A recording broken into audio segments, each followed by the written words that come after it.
This is 219 News Now, brought to you by Strachan Van Til, making lives easier for 94 years. I'm Andrew Garcia, and this is your 219 News Now. A new pope has been selected to lead the Catholic Church. Robert Prevost, who will now be known as Pope Leo XIV, was announced as the successor to Pope Francis. He becomes the first person from the U.S. ever to serve as Pope. Bishop Robert McClory of the Diocese of Gary explains what he expects to see from Leo XIV. The message that he gave today was so inspiring. He both spoke in the local language of Italian, he spoke in the historic language of Latin, and he spoke in the language of the community that he served in Peru, which is Spanish. And so I think all of those bespeak someone who has a sensitivity to the community that he serves, as well as a respect for the tradition that we inherit. So that was a great sign, and I think he'll really bring forth his own gifts and charisms as we get to know them. But I'm just very excited about what lies ahead.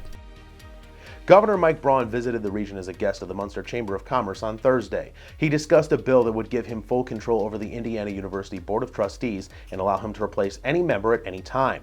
The governor previously said the current process has not yet yielded the proper results on the entirety of how you'd want that important part of our state to be run, from curriculum to costs to the whole way one of our flagship universities has been operating. He clarified what he meant. We were a state in the red financially. It's easy to turn around.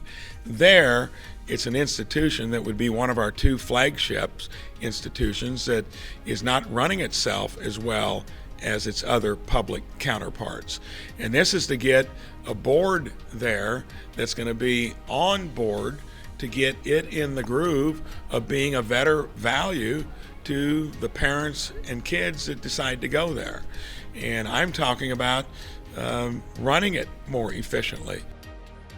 Now we'll look at your weekend weather presented by NIPSCO.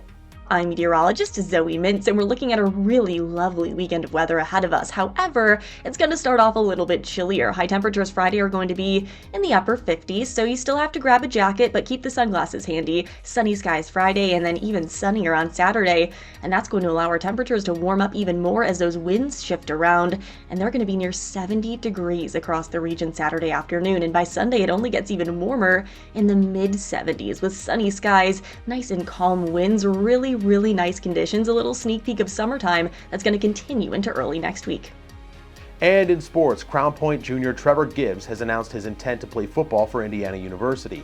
The two-way player said the Hoosiers were one of the first Big Ten teams to make him an offer. Though recruited for defense, Gibbs hopes to get in for some offensive plays in Bloomington. I think it's a great place for him, CP head coach Craig Bozea said. I'm happy for him and I'm happy for the family.